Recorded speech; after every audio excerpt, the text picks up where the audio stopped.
Bismillahirrahmanirrahim.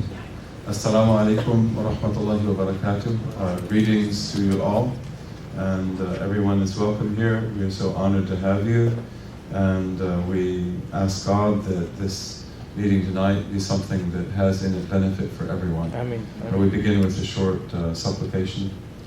اللهم افتح علينا بحكمتك وانشر علينا برحمتك يا ذا الجلال والإكرام. Ameen. اللهم صل وسلم وبارك على سيدنا محمد وعلى آله في كل لمحة ونفس عدد ما وسعه علم الله. يا عليم علمنا من علمك ما ترضى به عنا ولا تؤاخذنا بما تعلمه منا. يا حليم خلقنا بخلق الحلم وحققنا بحقائق العلم. سبحانك لا علم لنا إلا ما علمتنا إنك أنت العليم الحكيم. رب اشرح لي صدري ويسر لي أمري واحلل عقدة من لساني يفقه قولي. وصلى الله على سيدنا محمد وعلى آله وصحبه وسلم.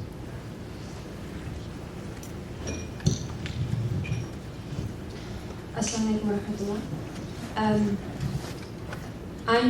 My name is Bana, and I'm going to be facilitating the session. Alhamdulillah, I'm not going to say a great deal. Tonight we are discussing the paper One God, Many Names, and the format of this evening is going to be slightly different to how we ordinarily run sessions. In front of you, you have a panel of some of the local hubbers, and alhamdulillah, they are going to be speaking to the paper that Dr. Umar has written. Sister Raila is going to be doing a summary of the paper, and then we're going to go over to Brother Amr on this side of Shafaraz, who's going to talk about the most important points that he found for himself that he took from those papers. And then inshallah Dr. Umar is going to come back and speak to the summary and the points that have been raised. After that, we're going to start initiating the discussion, inshallah. Sister Radha and Sidi Basim have questions that they have already prepared, having read the paper, inshallah, and they're going to, inshallah, come and start putting those questions to Dr. Umar, and he's going to be responding to them. But really the aim of this evening is for us to all to take part in the conversation. The aim of the panel is to help get that conversation going. The idea isn't for the panel to speak and for everybody else to simply watch as participants. This is why hopefully you all have read the paper, and for those of you who haven't, we're generous enough to provide you with a summary. We may not do that next Saturday, depending on whether I feel like testing you or not. But inshallah, really it is about having this conversation. It's very rare you get this sort of an opportunity to have conversations with people such as Dr. Umar about papers that he has written. So please, please, please do take this opportunity. So that's it from me. I'm not going to take any more of your time. I'm going to hand over to Sister Raila, who inshallah is going to begin with a summary.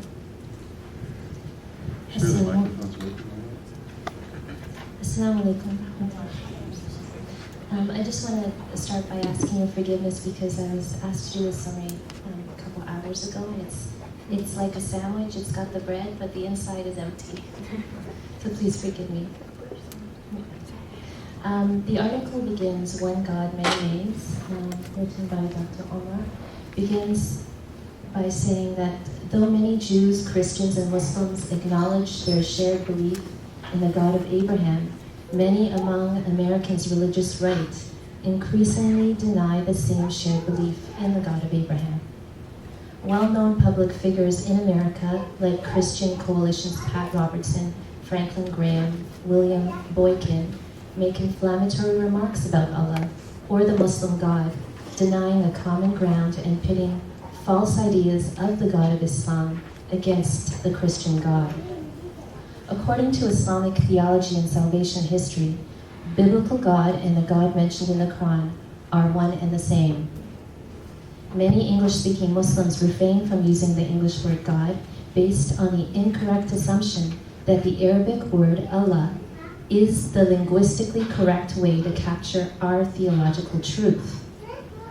When many English-speaking Muslims avoid using God in their daily vocabulary, this aversion serves to support the groundless claims of the religious right That is, we do not share a common ground with regards to the God of Abraham. English-speaking Muslims must communicate coherently by taking the step to incorporate God in their interpersonal conversations with others. Beautiful names of God can be found not only in the Bible and the Qur'an, but in many religions and are spoken on many human tongues. At a basic level, all of humanity shares in a legacy of knowing a supreme being.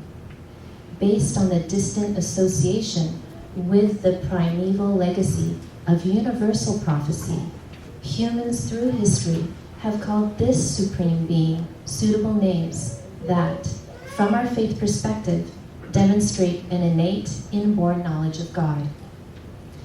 Based on the Quran, Muslims, Christians, and Jews should agree that we all turn to the God of Abraham, despite our theological and ritual differences. As Muslims, we believe that Prophet Muhammad ﷺ was sent as a final messenger from a prophetic line that continues from the earlier prophets like Abraham, Moses, Jesus, and the biblical and extra-biblical prophets, peace and blessings be on them all. We have Quranic proof in chapter 29, verse 46, that the God of the biblical religions, namely the Jews and the Christians, is the same, we are told. Do not dispute with the people of the book of the Jews and the Christians, but in the best manners, accepting those of them who commit oppression, and say to them, we believe in what was revealed to us and what was revealed to you. Our God and your God is one. We are a people in willing submission to him.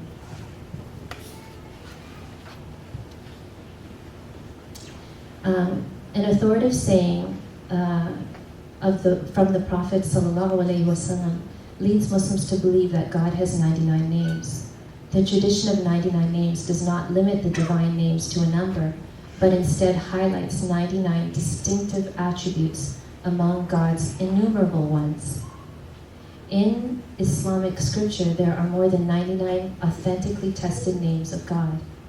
The names are not numerically restricted, but are hidden and known only to God or to special segments of his creation.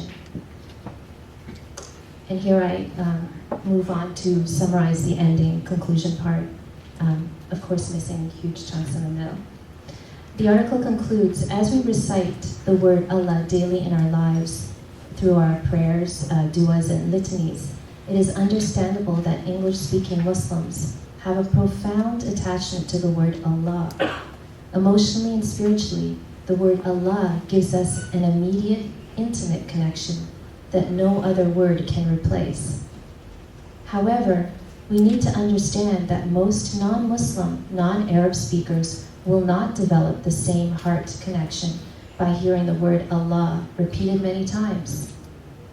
Even with our best intentions to be open-minded with others, the word Allah triggers for some a wide range of strong cultural prejudices and negative images of Muslims and connotations in the conscious and subconscious minds. Whereas the word God creates an instantaneous knowing among most non-Muslim native speakers of English. By using the word God, we are communicating coherently and in a meaningful way as we are sharing the middle ground with other Abrahamic and universal traditions. Let us speak English intelligently, respectfully, and reverently. Our testimony of faith is concisely translated as, there is no God but God, and Muhammad ﷺ is God's messenger. This translation is accessible to all and requires no further explanation of our shared belief in God, the Supreme Being. We are to blame if our misplaced attachment to the sacred language of Arabic creates the idea that we believe that our Allah is superior to the biblical God, the God of Abraham, Ishmael, Isaac, Jacob, the tribes of Israel, Moses, Jesus, and all the prophets, peace and blessings on them all. By using the word God in our interpersonal relations with others, we are reifying the word's intrinsic and historical merit, and are thus empowered to communicate with our Jewish, Christian, and other English-speaking neighbors in a meaningful way. Thank you very much.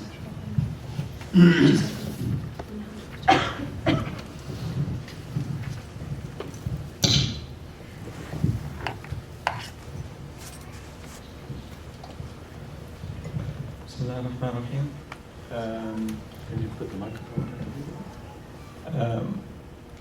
MashaAllah, the summary was really good. I don't know if I'll be doing any justice, giving any summary after that.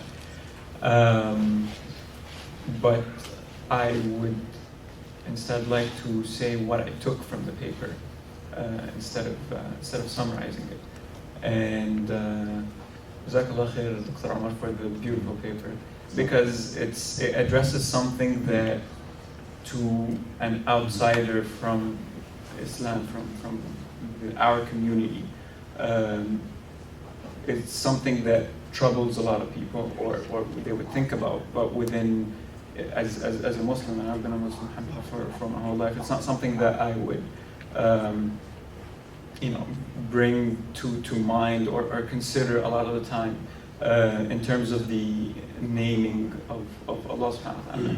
And so it kind of puts a distance between me and anyone of any other faith or any other human being. So this paper really addresses the common grounds in terms of the God that we worship, and it goes into a history that I had no idea about in terms of even the people of not just the Abrahamic faiths, but the micro-religions and the indigenous people of different spots in the world. Like you talked about Africa and the Native Americans. They all have that same concept of just that one unique God that has, that is omnipotent and is all-knowing, all-powerful, and they do not in any way portray him in terms of appearance, or there is no one like him, a unique God. And so subhanAllah, that kind of brings to mind that that Allah subhanahu wa ta'ala has sent messengers that we don't know about, and I don't know Allah, we probably wouldn't know about until Yawm al-Qiyamah, but we can see the signs of that in those people. And so that brings us, that paper brings me closer to a lot of different human beings, because now we're both looking at the same God. Maybe we know him in a different way, subhanahu wa ta'ala, or in a more intimate way, because as Muslims we believe that Allah subhanahu wa ta'ala has given us the 99 names and the different attributes of God that not all the other people know him that same way, but we're all addressing the same God. So I don't know, I think it's a call for to look at different people, not push people away, but to bring people closer. Muslims would be able to have open dialogue, and the name itself, Allah, would not be a barrier, because we could address Allah as God, or in different traditions like the Jews and the Christians, Elohim, I think, and that even the word God is not something that is general. It has deep roots in the English language, and the etymology of the word is something that is beyond me. I think you best talk about it. And Jazakallah khair for that insight. So now what do you want me to do? Well, I guess, as we discussed, you can respond to the summary as it is, and a little bit of, if there's anything that has been, if there's anything that you want to add to the conversation that we've had so far, and then we can begin with the questions. Okay. MashaAllah, tabarakallah. Anyway, the summary was very good, mashallah. And thank you very much for that. I hope that all of you will read the article. And this article is calling upon us, to speak in a way that communicates effectively and honestly what we believe. We do believe in God. There's no doubt about that, and none of us have any doubt about that. But because of the fact that we almost all the time are talking to each other, then we use a type of language filled with Arabic and filled with expressions that we understand and we love and that are very beautiful. But when we go into other contexts with other people who don't know Arabic, who don't know the first thing about it, then we lose them totally. And I mean, most of us, even our dear brother Umar, he doesn't use the word God. You notice that, even though he read the paper. But it's like because he's not trained to do that. You have to train yourself. And for some of us, even for myself, because for years and years, I just used Allah. I'm in a context where I was mostly speaking Arabic anyway. And when I came back to the States 11 years ago, then to begin to use the word God, that had to be a conscious choice. And in a way, it's sort of strange because I haven't used that word for so long. But this is an issue of almost like talqeen, of priming people to do this, to learn to say the word God. And if you don't use the word becomes unfamiliar to you. And then when you use it, it's like, does it really work? So it does work. The word God is one of the beautiful names of God, that God revealed and that God installed in the ancient speakers of the English language thousands of years ago. And if you look in footnote 21, if you're interested in Old English, you have really beautiful names of God that were part of that legacy. And we have those words for God in all languages, in the so-called primitive religions, the micro-religions, in ancient Egyptian, in ancient Babylonian, in Vedic,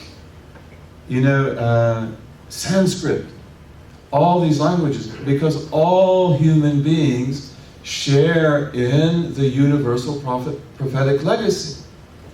None of them were neglected. And although human beings lose what they had, as we talked about, as it mentions here, talking about micro-religions, which are often called primitive religions, that the people who believe in micro-religions, who belong to those people, they always talk about the old religion, the old time. This is very common, when there was complete harmony between human beings and God, and when human beings were obedient and didn't break their covenant, and they believed that they broke their covenant, that they ceased to be as close to God as their ancestors had been. This reflects a truth that we believe. And that is that God sent messengers to all the peoples on the earth, right? And even though they lose some of that message, nevertheless, words remain there that enable you to communicate to them. And there's a story in here which I find really beautiful of this little boy from the Nilotic tribe of Shilluk. And these are called a micro-religion because they're called a primitive religion. And an Italian anthropologist goes there and they call God Diwok. And so he meets this little boy who's like 7 years old. And he says to him, who created you? He said, Diwok created me. And then he said, what is Diwok like? Where is he from? And he said, I don't know, but my father does. And so then he goes to his father, and he says, what is Diwok like? Describe him to us. And where is he from? And so forth. And his father says, I don't know. And then the boy goes to the elders, of the tribe of Shiluk. And let's see if we can find that passage.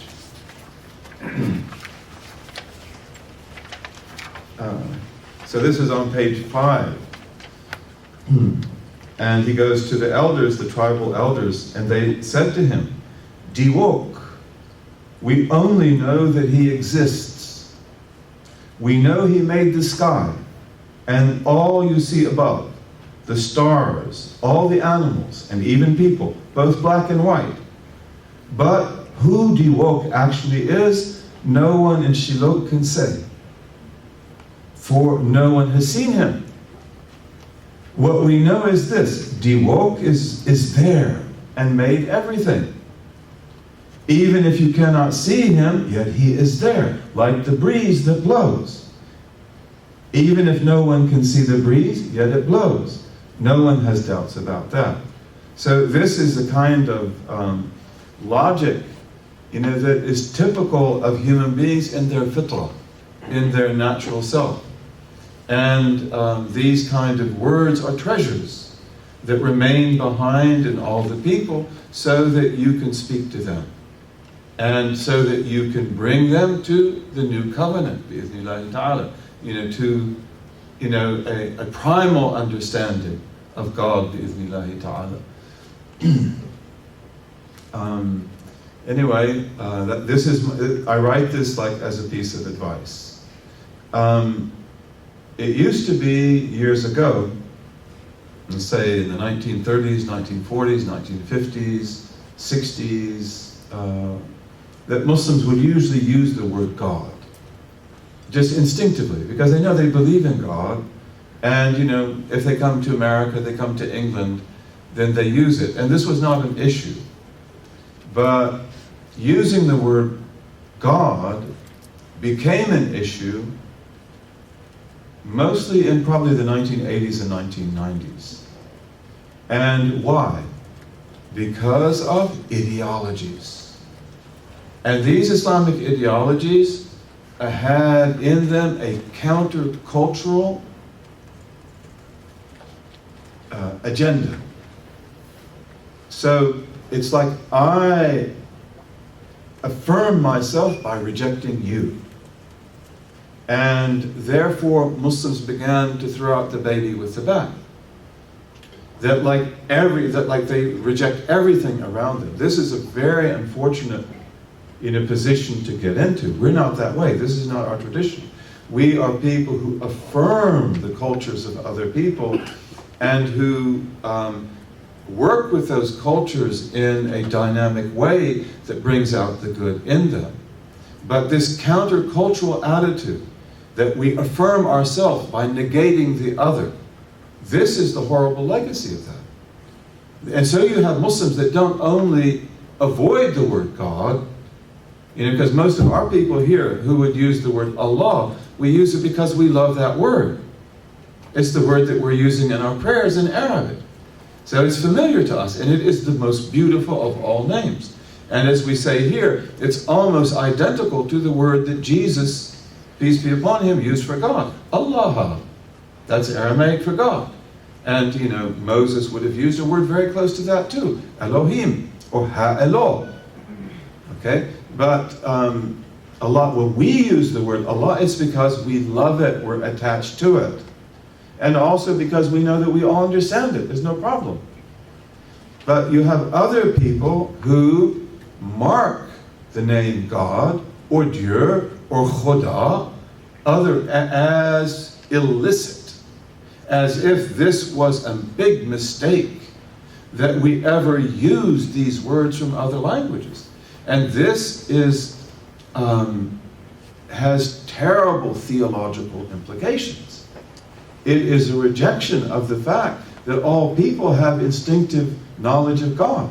They're born with that, and that in their traditions, whoever they are, whether they're Eskimos in the North Pole, or whether they're Native Americans at the tip of South America in Tierra del Fuego, that they all inherit a knowledge of God.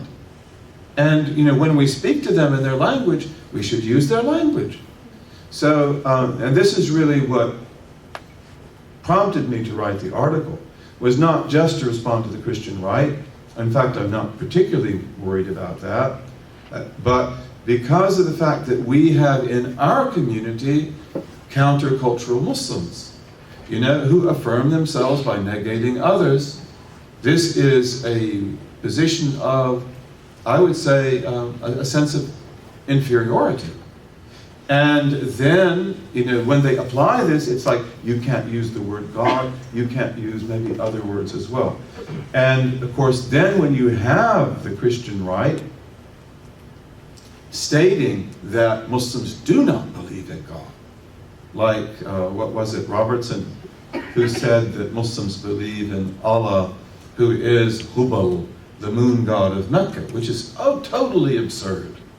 Hubal wasn't even the moon god of Mecca. He was the god of divination, where you tell the future. And he wasn't even old in Mecca. And he was only a few generations old. He was introduced into Mecca just a few generations before the Blessed Prophet ﷺ. There's no relation whatsoever between Allah, creator of the heavens and the earth, and between Hubal. And the Arabs in pre-Islamic Arabia, although they were very idolatrous, they never associated an idol with Allah at all. And also we point this out, that in micro-religions, although micro-religions are often like pre-Islamic religion, they believe in the one God, but they will associate with him ancestors and heroes and other things. So a lot of them are what we would call mushrikeen, not muwahhideen, but they have the belief in the one God, just as the Arabs had that. But if you look at micro-religions, they never associate the one God with idols or with pictures or anything like that. So again, it's important for us, to understand, the breadth of this topic, and that it is perfectly legitimate for you to use the word God. And again, even though we're talking to ourselves, although we have some wonderful guests tonight, who are Christians, but, we are usually talking to ourselves. And so therefore, that gives us license to speak a language that nobody else can understand. But that's a problematic thing, because ultimately we want to be able to speak to everybody, in a language that is intelligible to all. And when I fashion my speech according to what you and I understand perfectly, but is not intelligible to my neighbor, then I can't communicate. And we need to be able to communicate. Anyway, I hope that you'll benefit from the article. There are a lot of things. I would love to even just look at the different names of God. They're amazing. Especially like the Egyptians, the ancient Egyptians. These people were very polytheistic. And yet, I went through a dictionary of ancient Egyptian, and I found over 100 words of God. Eternal creator, he who creates from nothing, and so forth. So these are legacies that human beings have. And they're really interesting, really valuable. Now can we have the sisters and Sister Rauda, right? Yes. Okay. And then Bassem.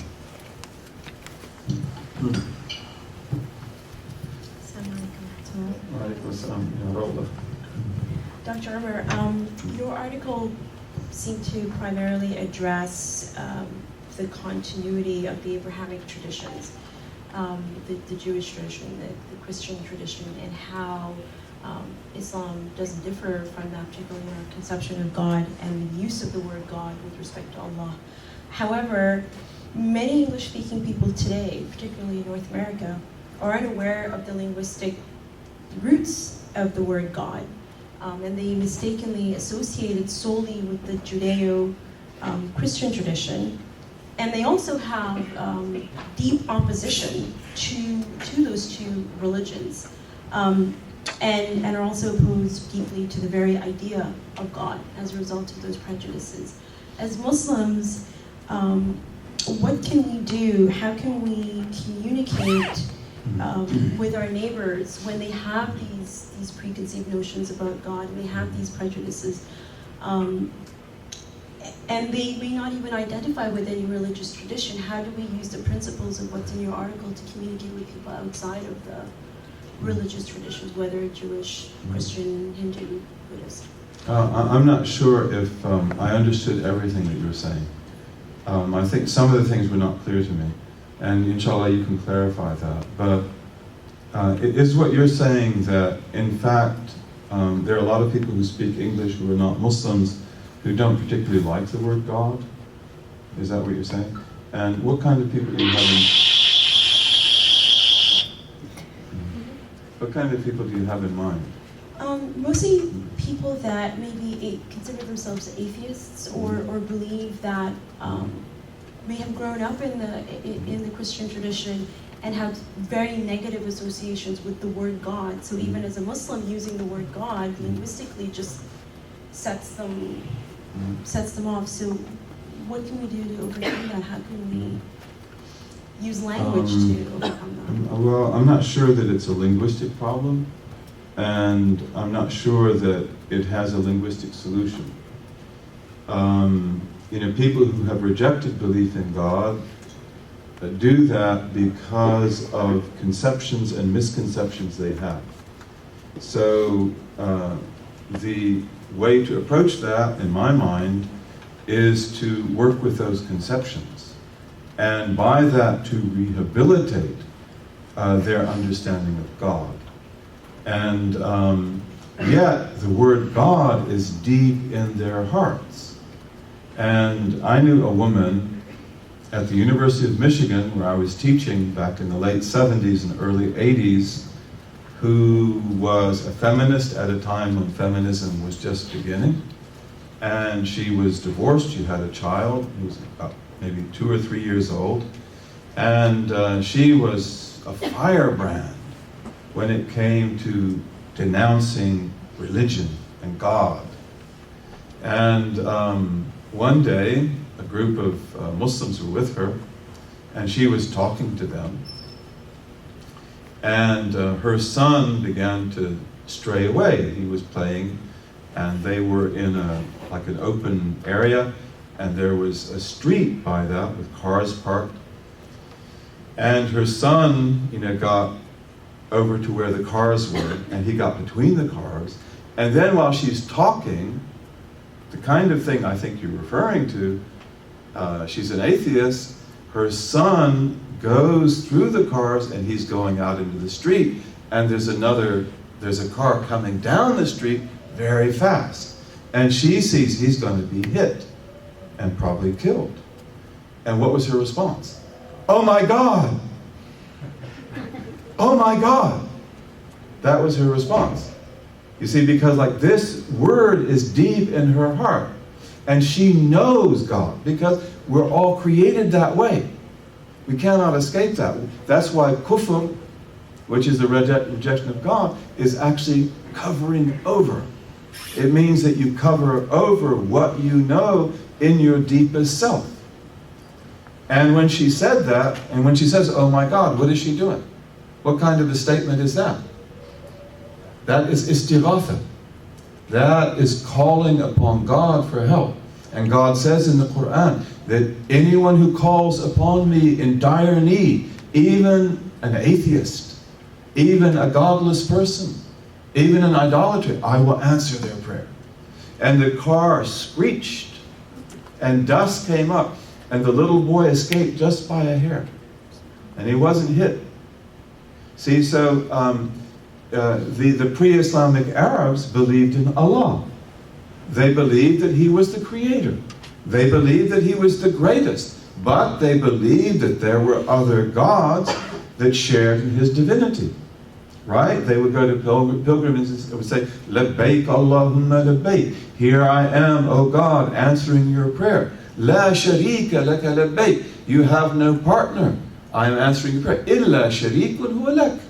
Except for an associate that you possess. They had added that. And they had filled Mecca with idols. So their conception of Allah is not valid. But Allah is truth. And so the Qur'an does not reject the name Allah, even though they have abused that name and have associated false gods with it. But the Qur'an comes to restitute the original and the authentic conception of God. And for us too, with Jews and Christians, we believe in the God of Abraham, but not every Christian theology is like ours, although many of them are very similar, especially the old theologies, and especially Unitarian theology, especially the Unitarian theology of the Renaissance, of the 17th century, the Polish Brethren, the Rakovian Catechism. I mean, their belief in the Bible, their reading of the Bible is so close to us. It's incredible, you know. But you know, we use the same word, and yet, for example, many Jews and Christians may be very anthropomorphic, and they may conceive of God in some cases in ways that even primitive people don't do, which is to see him as an old man with a white beard. And often people who reject God, they reject God because of these kind of conceptions. There were atheists in the Muslim world also.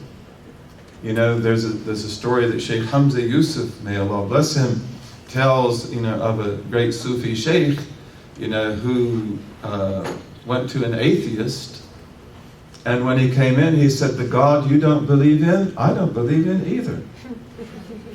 You know, so, but here he's talking about conceptions, like you have a conception of God, you have created an image of God, which is not correct, and therefore you have rejected that. So, you know, I know Azhar Uthman, he makes a point that is perhaps similar to the point that Rauda made, and that is that some Muslims talk about the Qur'an as the Muslim Bible. And a lot of Jews and Christians and others have issues with the Bible. Although we do believe that the Bible comes from God originally, but we do not believe that it is the entire legacy of prophecy. And the Dead Sea Scrolls, you know, makes that very clear that it's not. And we also know from the rabbinic tradition that the Bible is just part of what was received from the prophets. And there are other books, there are other traditions. There are other things, you know, that the Jews have, especially, and Christians often don't have access to. But, you know, Azhar was saying that, you know, we shouldn't say the Qur'an is the Muslim Bible.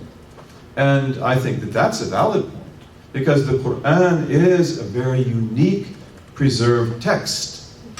And a lot of the issues that Christians have, or Jews have, you know, that come from their literal interpretation of the Bible, you know, often those are never issues for us, because the Qur'an speaks in a different way. So Azhar says that, you know, you must be careful that if you use language which you think is going to attract your audience, it may in fact detract. And this is the point that Rauda is saying too, but then what's the alternative to that? Of course, among African Americans, you know, especially those who came into Islam under the Nation of Islam, you know, then because Christianity had used the white conception of God with a white Jesus, and Jesus was not white.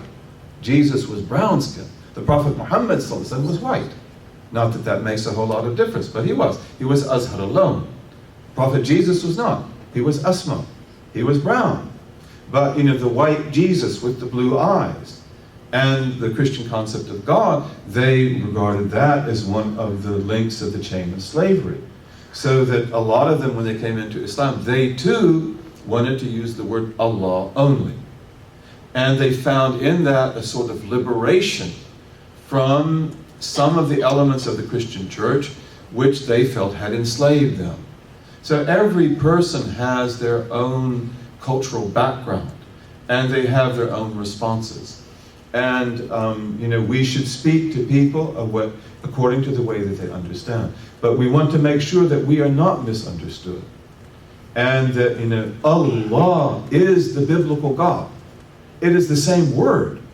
It's simply that it's Arabic. Jews and Christians in the Arabic world, You know, when they talk about God, what do they say? They say Allah. What else would they say?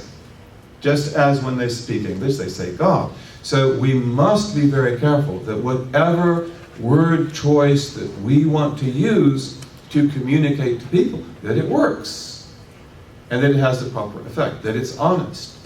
And we must be careful that we don't do or say anything that creates or that buttresses the confusion that we believe in a different God.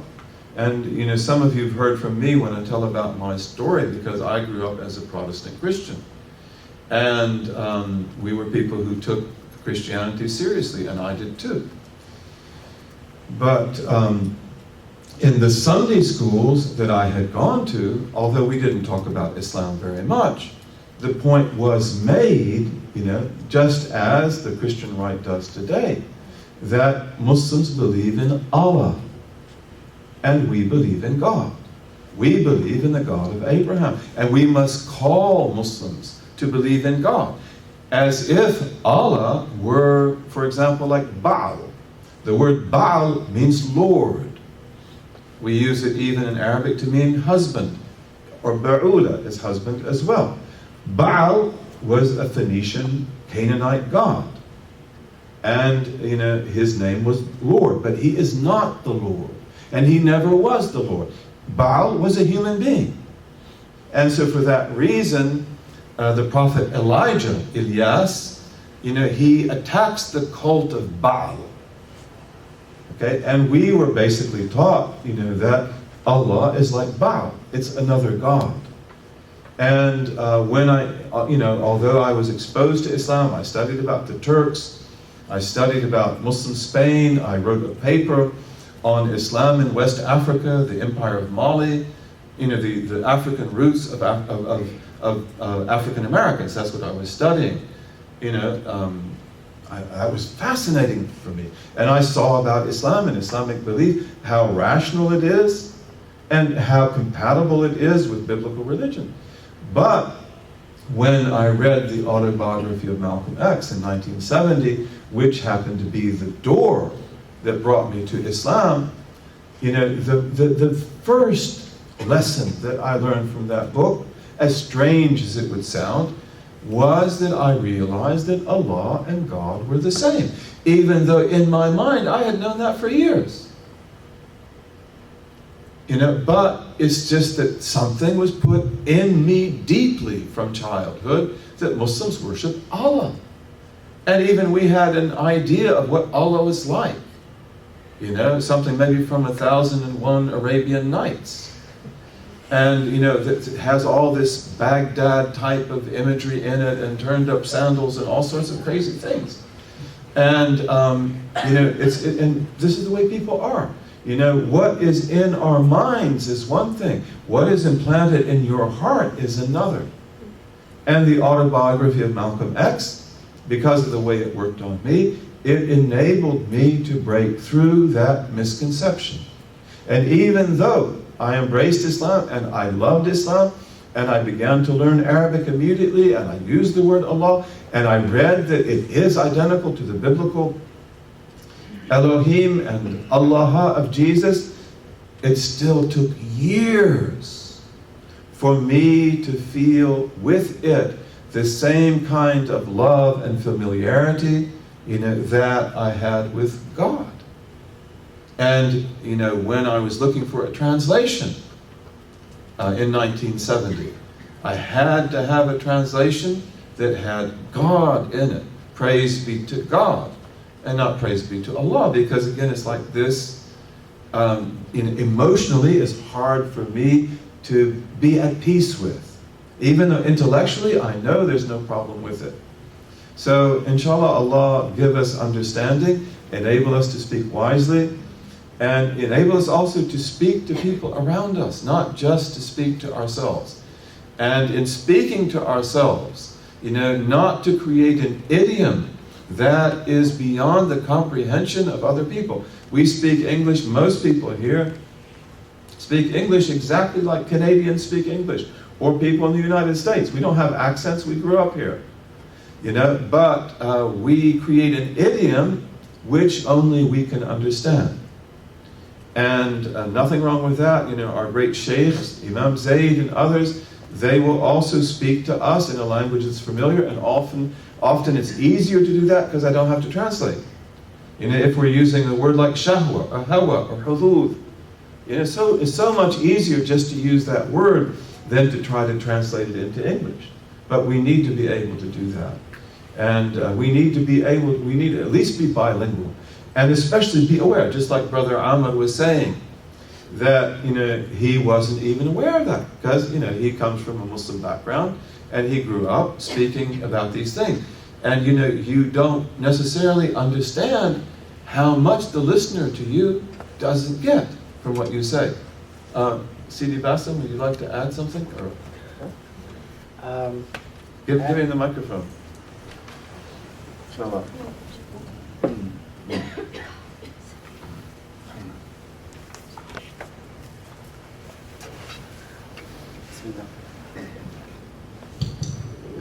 You answered two of my questions already. What were your questions? Tell me. Well, one of them was, we do in Canada, from what I've seen, it is a bit different from the States, and we do have a lot more atheists. We have a lot more people which talk about the universe, not necessarily of God. So that specifically on campuses, that was one issue where people discuss more my God versus your God, or sometimes let's not talk about God, let's talk about the universe. That's more accepted. So that was one question: how do we talk to atheists, or can we adopt concepts such as the universe rather than talking specifically? No, we cannot do that. You know, So, because this is one of our basic theological beliefs, that God is not a force. God is not a nature. God is a personal God, and His name is Allah, and He has infinite beautiful names, the 99, and He has these names. I mean, again, English is a trust. And the word God is a trust in that language. So the fact that that word has been abused and has been confused, it means that we need to restore it. That's what I believe. We need to restore it. We need to speak about God again. And you know, if you can't speak about God, how can you read poetry? How can you read literature? How can you read novels? How can you go back into the past? I mean, this is why, you know, one of the aspects of religion is continuity. You know, religions, in order to thrive, they have to have community. And we are a community, and inshallah, we will create community. Okay, dynamic community, more dynamic than we have. Religions have to have community. It's not just something you believe in your private life. That's the death of religion. Religion needs you with your brother and sister, and it needs continuity. And Islam has the most incredible continuity, the most articulated continuity of any faith on earth. You know, that shows us that we are linked to everything, even to primitive people. You know, and this is the truth. So we need to work for continuity. I don't think that we make that trade-off. And it's very important, you know, there are certain cognitive frames that are wrong. You know, this is why theology is so important, because the study of our theology, which is a beautiful theology, is essentially a study of cognitive frames. How do we think? How do we speak? You know, and how do we understand? So we don't give up the cognitive frames of other people who we may disagree in. We don't believe that God is anthropomorphic. Although He is a personal God, and He is closer to you than your jugular vein, and you relate to Him in love and intensity and powerful spiritual experience. But God is utterly dissimilar. He is not in you, and He is not outside of you either. He's not transcendent, and He's not immanent. He is necessary being, you know, which is not like anything in the infinite realms of possible being. These are cognitive frames. So I think that, you know, and really, I mean, one of the big problems with English in the late 19th century and the 20th century was the death of poetry. T.S. Eliot, Ezra Pound, James Joyce, Gerald Manley Hopkins, and many other people, you know, they felt that painfully, that we can no longer use these words. We can no longer speak the way we spoke before. And, you know, Miltonic English is incredibly beautiful and majestic. But who can read that now? Who relates to that now? It's like mythology. And this is why they talked about how we have become the hollow men, the straw men. And even in their poetic idiom, like that of T.S. Eliot, he's working with just skeletons and bones. Because he cannot use another language that he would have used had he been doing poetry 400 years before that. But really and truly, I believe this when I became a Muslim, that if Islam ever spreads among the English speakers, we will bring poetry back to life. And we've seen that in our own community, and we've seen it also in other communities. The English is coming, it becomes poetic again, but we're very good at that. And we should be about the restitution of language, not so that we speak in Victorian English or Elizabethan English and speak in a language that's not familiar to a lot of people, but so that we have continuity with the past, and so that we can also take from the great authors of the past. Because what is the difference between you and the world of Shakespeare? You can relate to everything he says. Or you and John Milton. John Milton, it's like, a lot of his beliefs in Paradise Lost are essentially mythological. That's okay. You can relate to what he says about God, about Satan, about heaven and hell. It's beautiful. It's beautiful. So, may Allah give us the ability to restore continuity. Continuity is very important for sanity. And when we begin to talk about the universe, nature, what in the world is nature but X, the undefined? There cannot be random. You can never explain the beauty and design of the world around you, which is in everything from the smallest atom to the biggest galaxy, by random. This is impossible. Absolutely impossible. So if we can't speak about God, what do we speak about? Nature. And what in the world is nature? Is nature pre-existent? Is nature eternal? Is nature dissimilar to everything else? Is nature, does nature have necessary existence? Is nature self-sufficient? Is it one? Does nature have life? Does it have knowledge? Does it have power? Does it have will? Does it have hearing? Does it have seeing? Does it have speech? Because we talk about nature as if it did. And in fact, it's like we don't want to say the word God. And so we say the word nature. And in any case, go ahead, Steve. So one of the reasons that people start saying we shouldn't use God and we should use Allah is to preserve the tradition, let's say, or the Arabic language, and not to get lost in a foreign language, or not in sacred language. Okay, so how do we? So let's speak Arabic then. نتكلم بالعربية. السلام عليكم. كيف حالكم؟ نتكلم عن الله تعالى. We don't speak English here. Okay, but if we're going to speak English, and we should speak English, and we do speak English, why can't we use the most important word? How can we use the word prophet? How can we use the word prayer? How can we use the word fasting?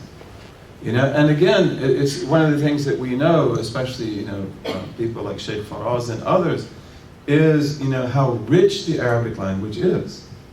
And a lot of our Arabic words are very similar to the biblical words in Hebrew. They're almost, you would recognize it if you saw it. And these words are rich in meaning, really rich in meaning. And so a lot of times you feel, after you've studied Arabic, that the English just doesn't get it. But that may be true. The Arabic word has implications that are very rich. But still, the English word is adequate for the purpose of translation and for the purpose of basic communication. And then we can talk about how rich the Arabic language is, or how rich the Hebrew language is. Although we usually know much more about Hebrew than anybody who studied Hebrew, because Arabic is more ancient.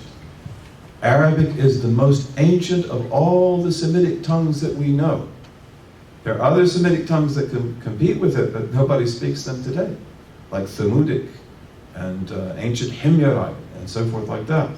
Arabic is ancient, and therefore when you want to know what a word like, say, bayt, or in Hebrew bayt, means, You know, what does it mean? Bati yabitu, to spend the night.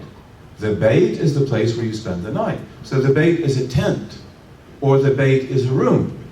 It's not really a house. Even that Hada Bayti, you can say that, but that's a menzil, that's a dal. But the Bayt is really a room. And in the Bible, the Bayt is also the same thing. But usually to know that in the Bible, you've got to go to Arabic.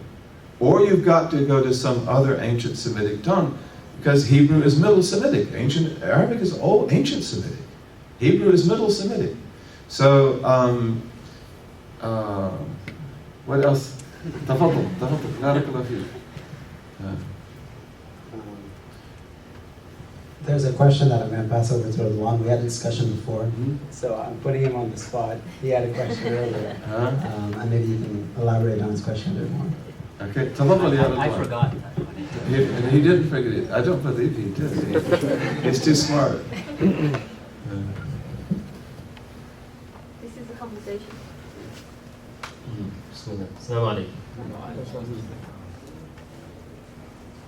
So the city that we live in here in Toronto is increasingly a city of Confucianist Taoists, Buddhists, and I mean there are Aboriginal Canadians who most people don't understand very well what their spirituality is, and as you've mentioned before, there are sort of monotheistic tendencies or strains or realities in those traditions. And you just mentioned now that there are certain trade-offs that we don't make with non-theistic ways or anthropomorphic ways of talking about. At least I don't believe we should make them. Yeah. I mean, if you could offer any advice about when we have to get specific, like, are there attributes of God in particular that you would recommend that we concentrate on, like, or cosmological ideas like Mother Nature or Mother Earth that we should emphasize rather than God? Inshallah, maybe you'll find time to look at the article, Islam in China, thinking beyond the Abrahamic box. And what was the name of the article?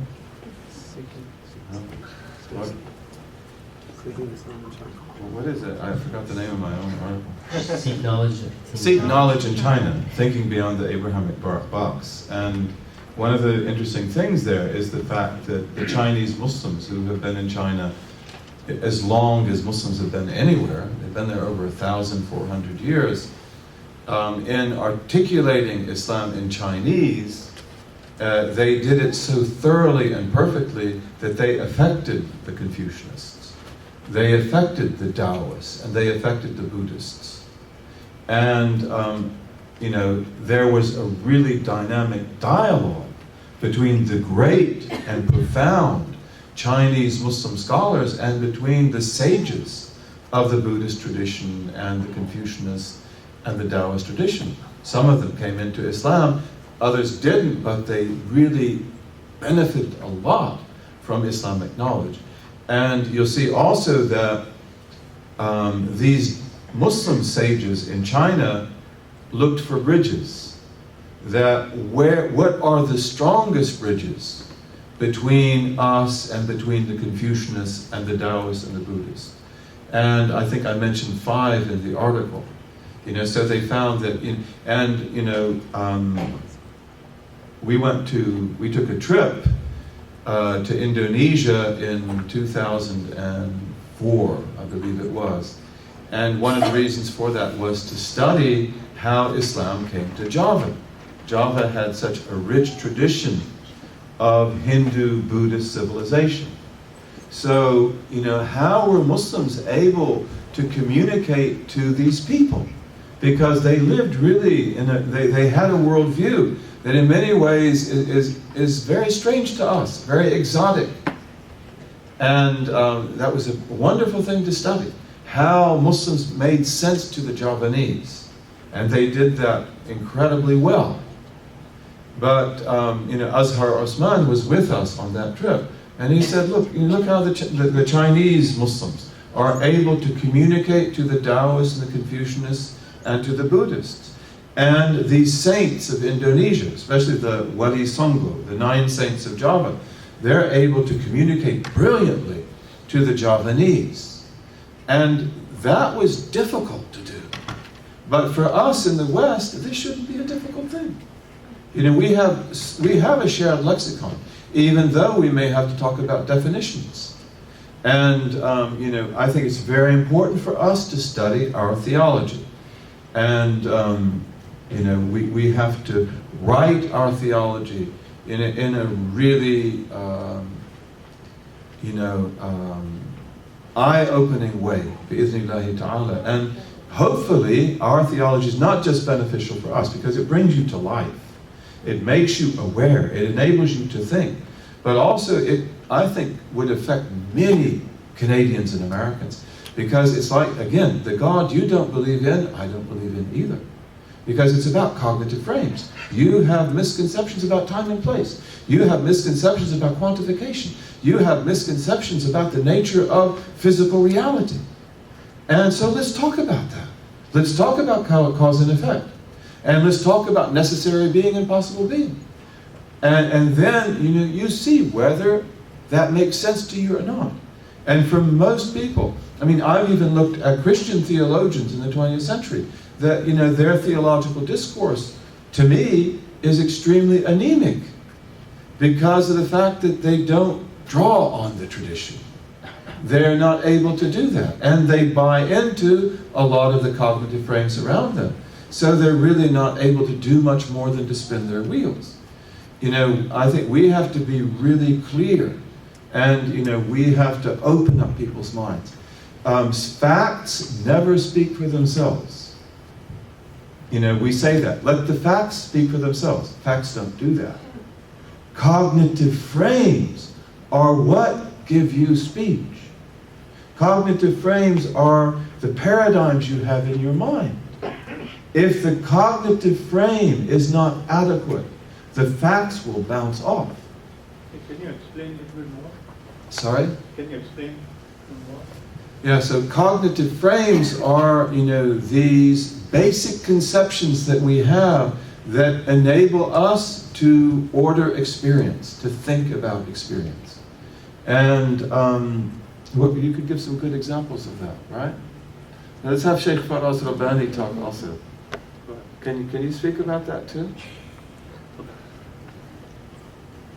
You know, that, you know, for example, you know, we have the dichotomy between necessary being and possible being. That's a cognitive frame. And, you know, that enables you to look at reality in a totally different way. You know, if, for example, you know, you don't know the Muslim world, you don't know Islamic history, you don't know what Muslims did in the past. They were a great civilization. They were on all the oceans of the world. They were first and foremost traders, international traders. And you found their ships on the Indian Ocean, the Mediterranean Ocean, the Atlantic Ocean, the Pacific Ocean, you know, close to China, everywhere. They were a world civilization. And they studied maps. They had really good maps. And they had navies that could fight the Vikings on sea, from Spain, for example. So if you don't know that, and then someone begins to talk about Muslims coming to America in 1312, you know, they crossed from the Kingdom of Mali with 2,400 ships. This is what the historical record tells us, our historical record. And then we look at archaeology in Mexico and we see terracottas of black mandingos in ancient Mexico. They're there. And, you know, this German scholar, Alexander von Wutenau, who studied that, he said, but in order for you to understand these terracottas, they can't speak for themselves. You've got to know enough about history and the world to know that it was possible for Muslims to do that. But we're given cognitive frames, you know, that don't speak about the maritime ability of ancient peoples at all. And it's as if we discovered how to sail the oceans. Nobody did that before. That's nonsense. And then we even will say that the people believed the world was flat and you would fall off the edges. Who believed that? Muslims had proved the world was round almost 1,000 years before Columbus. And most Christians in Europe believed that the world was round in the Middle Ages. Chaucer in the Canterbury Tales talks about as the world is round and everybody knows.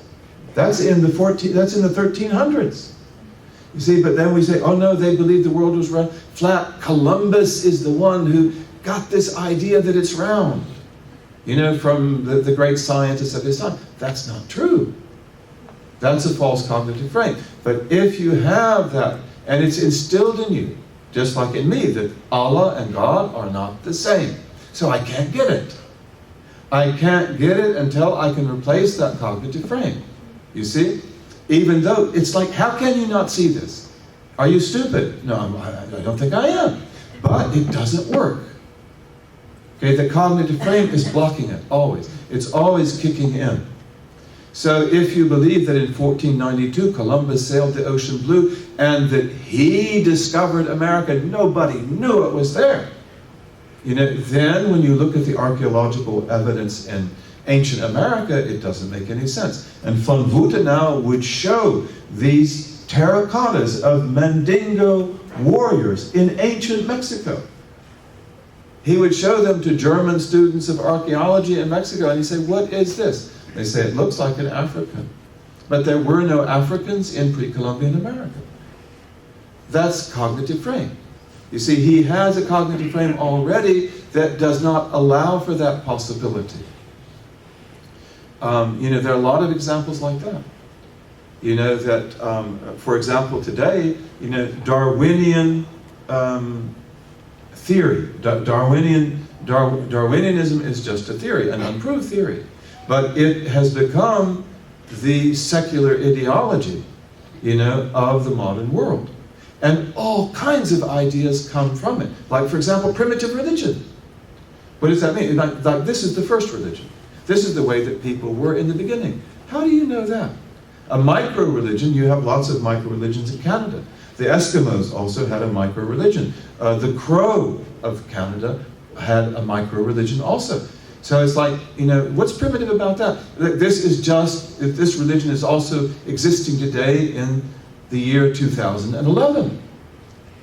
When we go to a Crow village, we're not going back in time. And to assume that what they do today is what they did 7,000 or 10,000 years ago, that's nothing but a presumption. They don't believe that themselves. They believe that there was an old order that they have lost. And they change too. In fact, as Arnold Toynbee has shown, that micro-religions, if change does come into them, it will be total, because they're kinship groups. They will adopt the new custom and they will lose the old.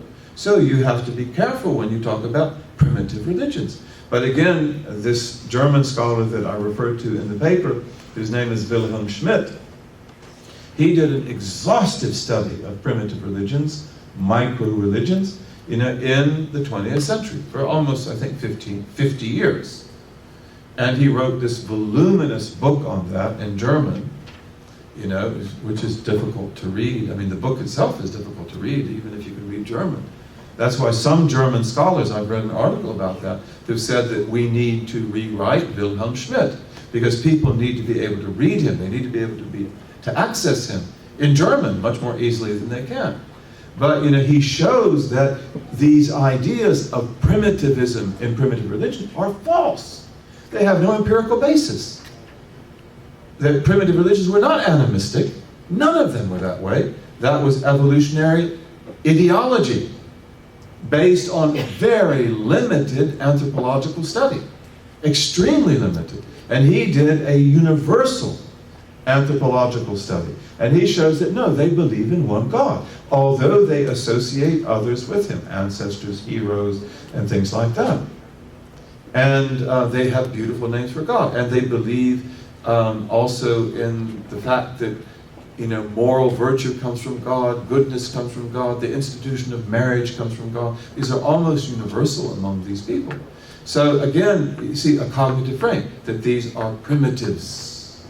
In other words, like they're at the beginning, and then what was the beginning like? Oh, the beginning was pathetic. We were just coming out of the caves. What knowledge do you have of that? If you take, Arnold Toynbee would say, that people in the Paleolithic period, which is the Old Stone Age, which usually ends around 7000 BC, at least in the Middle East, that they were superior to the people of the New Stone Age, who are the ones who begin to decorate their artifacts.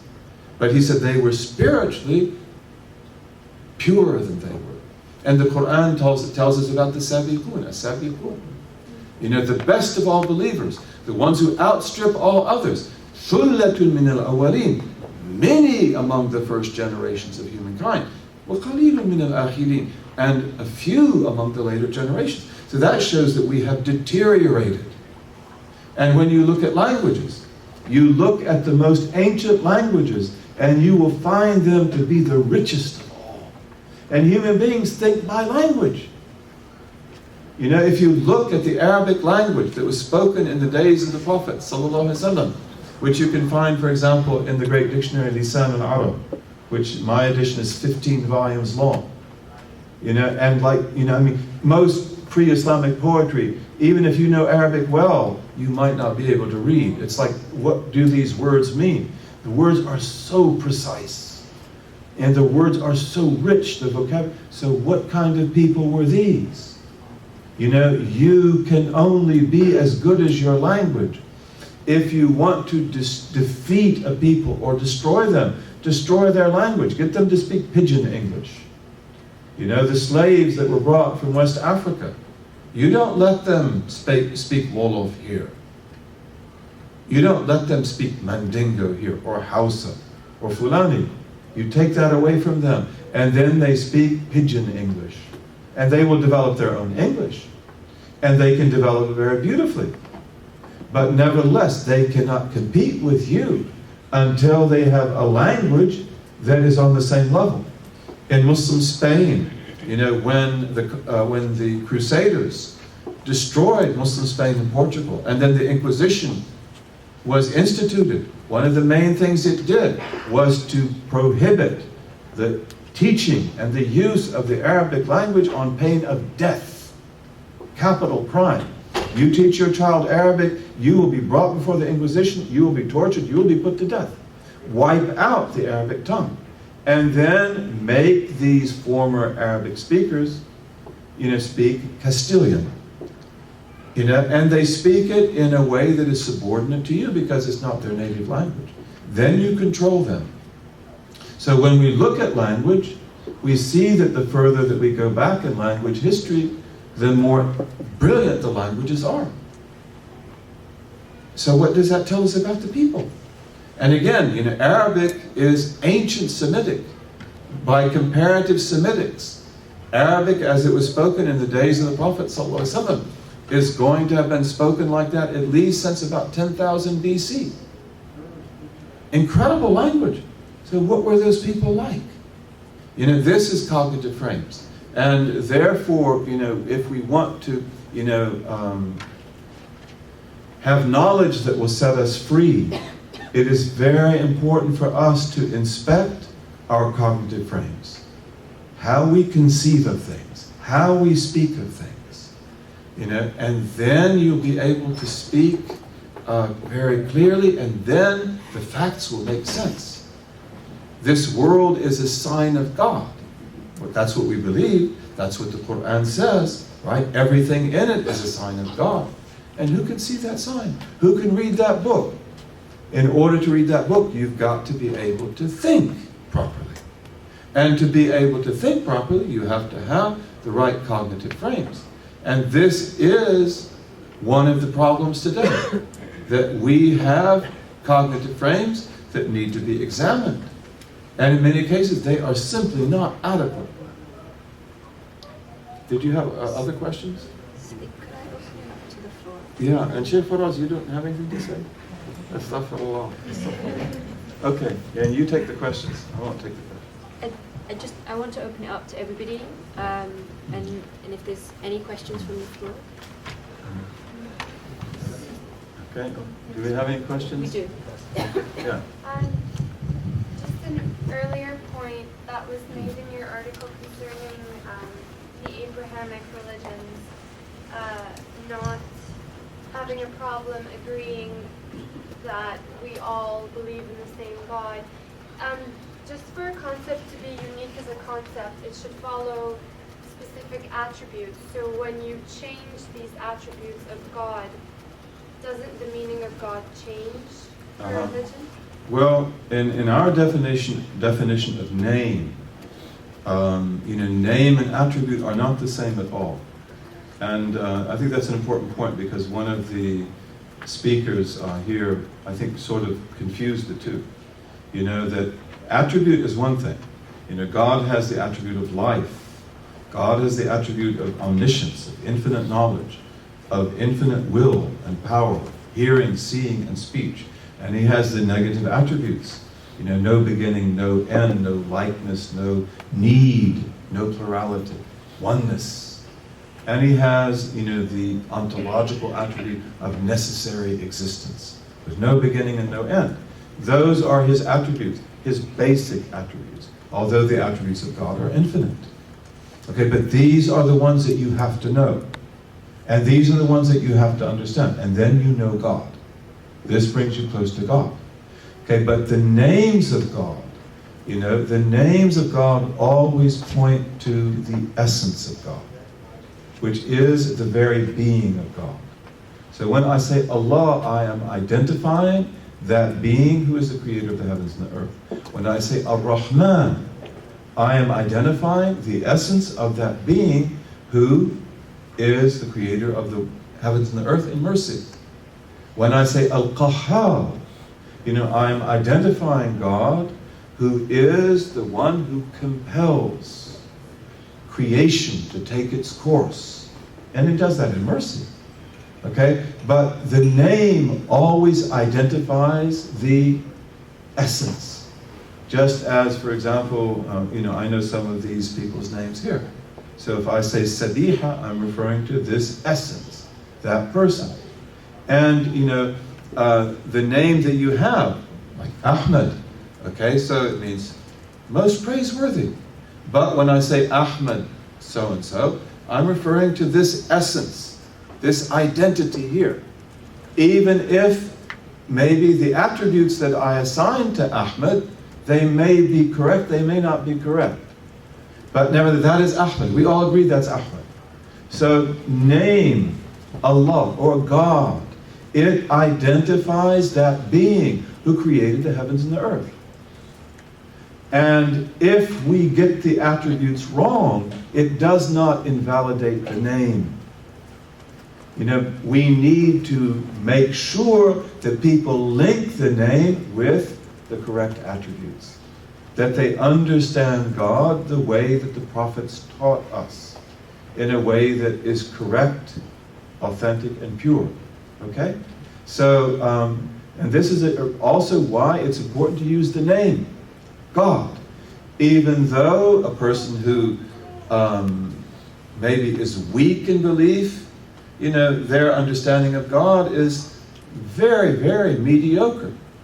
And people who have had a really, most atheists are atheists because of what believers do. And that's true among Christians, and it's true among Jews, and it's true to us. Look at some of the things we do. You wonder, are we sane or not sane?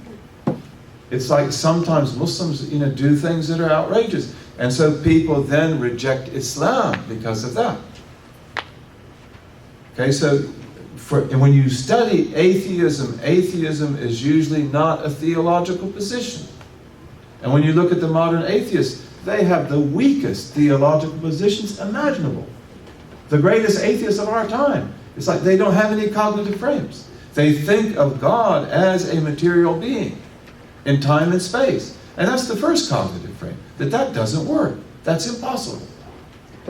So the name points always to that being. I have my name. Okay, so some people like me and some people don't. And some people would say good things about me that I'm not worthy of. And other people would say bad things about me, which I hope that are not true. Okay, so the way my attributes, people would differ about that. But my name, they don't differ about that. They don't even, they would know that this is him. Okay, so God identifies the Creator. And it identifies the God of Abraham, the God of the prophets. And then to have the right attributes and to understand God properly, this requires education and cognitive frames and theology. And again, we are always restoring. Muslims today, we believe in Allah, but how many Muslims actually understand the attributes of God? When I was in pilgrimage, a very intelligent man who who works in technology and he loves science and universal law. We talked about scientific laws, but he said that isn't it true that God is outside the universe? And I just told him that in our theology that's totally unacceptable. But he had never studied that, and he also had never studied the science of the philosophy of science. So he looks at natural laws as if they were actual laws. They're not. They are generalizations, from experience. They tell us about the past. They don't tell us about the future. And, Western scientists know that in the philosophy of science. That we call them laws, but really they're generalizations. And there is nothing in science to show that there couldn't be exceptions to them, for example. Okay, so does that answer your question? I should learn how to answer questions briefly. Astaghfirullah. This is why Sheikh Faraz Rabbani should speak. We should get him to speak. Sayyidi, we have a number of online questions, so if I could just ask you certainly at least one of those. Regarding the Ten Commandments and their importance and fundamental roles in Christianity and Judaism, in particular the fifth commandment, you shall not take the name of the Lord your God in vain. Me and my two teenage brothers who are now older and have families, we accepted Islam together but have different views on many aspects of our deen. Our parents, who raised us as Christians of high moral values, and we were often greatly scolded and reprimanded when we knowingly disrespected this particular commandment. Often now, they will say, "Oh my God," at random, while having no intention of calling on God in vain. And to make matters worse, they often do so in front of our parents. I try to explain to them that God should be used specifically for dhikr and worship and should be taken even more seriously now that we are Muslims. He claims that this is nonsense and it is a Judeo-Christian concept that does not apply to us. Can you please expand upon this a bit and why it may or may not be wrong? Oh, that's a really brilliant question, and that's the kind of question that a person would like to go through bit by bit and respond to. Thou shalt not take the name of thy Lord God in vain, right? The fifth commandment. My understanding of that is that it means that you don't make false testimony and you don't make hollow oaths in reference to God. That the name of God is sacred. The name of God must be used properly. And we have the same thing in our tradition, that we don't make false oaths about God, and we don't misuse the name of God. And many Muslims do that just as a habit. Wallahi, wallahi, wallahi. By God, this is true. By God, I did this. And that is taking the name of God in vain. That if I'm going to say, by God, I'm going to swear an oath by God, then what I say must be true. And to make an oath by God that is false, that is false, is called al-yamin al-ghamus. It is the oath that steeps you in the fire. You go to the fire for that. Unless you ask God's forgiveness and He forgives you. a lot of times when Christians understand the fifth commandment, they mean that you shouldn't curse. You shouldn't, curse, and you shouldn't use the word God in cursing. That would also be using the name of God in vain. But the basic meaning of it is to use it basically for insignificant things. Like, wallahi, that's true. You didn't have to say that. You didn't really mean that. And when you say wallahi, even though if you said it with no real intention, to say anything false, then that is pardoned. But, when we invoke the name of God to emphasize the truth of what we say must be truth, or we must believe that it is the truth and be mistaken. Like, I am certain I saw so-and-so. Wallahi, I saw him. By God, I saw him. And maybe you didn't, but you really thought you did. You're just mistaken. So we have that same prerogative in our tradition, bi'idhnillahi ta'ala. And a lot of times in other religions, we talked about Chinese religion. The Chinese have words for God, like Shangti, Lord of the heavens.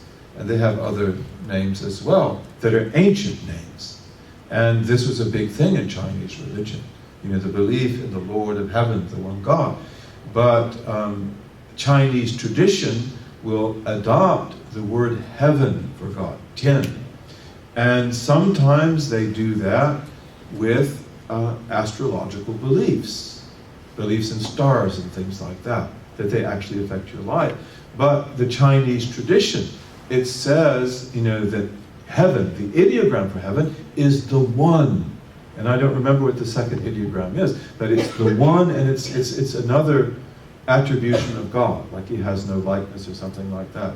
I have it here in the paper. And they prefer to use the word Tian, because he is Tian Ti, he is the Lord of heaven.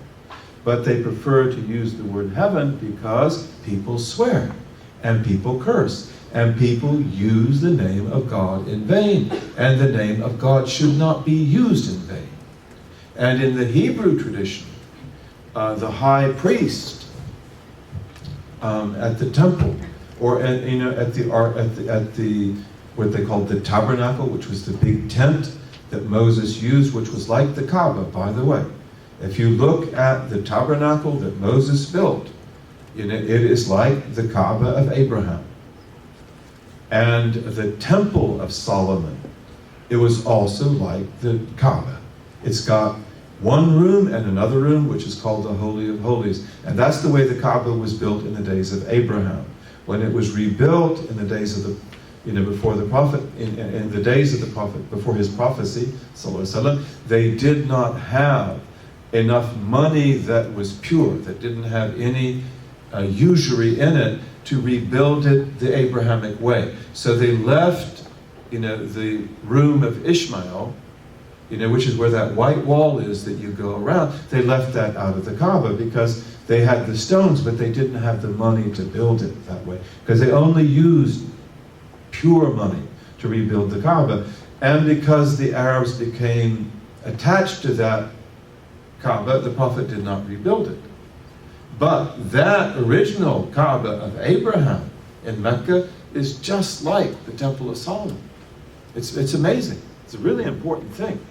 I mean, we think of the temple as this big building, like the second temple of Herod and so forth. That's not the temple. That would be like thinking that the Kaaba was the great mosque of Mecca with all of its minarets. No, it houses the Kaaba, just as the temple in Jerusalem housed, the Beit al-Maqdis, the room where the Maqdis was kept, the holy, which then the Maqdis here is the Ark of the Covenant, the Tabut, that had in it the relics of Moses and Aaron, the Ten Commandments, and so forth.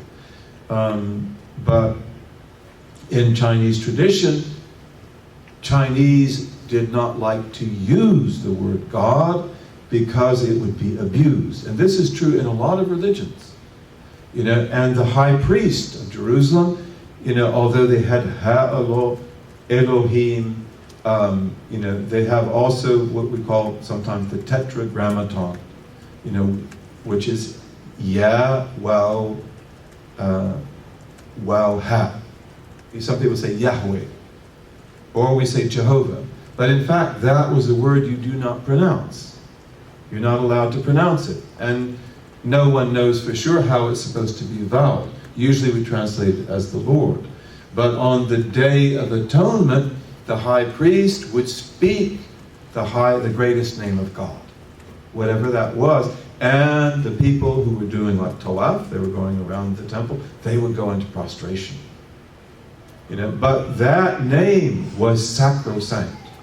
And it was only known to very few so that it not be abused. And in Egyptian religion, this was a big thing. You know, so that, for example, Ra is one of the creator gods. If you read about him, they'll probably say he's the sun in his zenith. But Ra actually means the same as the Arabic Al. Is in Egyptian is related to Arabic and Hebrew. You know, they don't have the lam, they have Ra, and they invert the letters. So Ra means high. It's like a Zahir. And then you have Amun, who is hidden. You know, you have all these Egyptian gods, they're creator gods originally. But Ra will say, I am Ra, creator of the heavens and the earth, and of the gods, and of this and that and the other. And he tells his praises, and then he'll say, no one knows my name. It's like, didn't you say Ra in the very beginning? But no, you don't know my real name.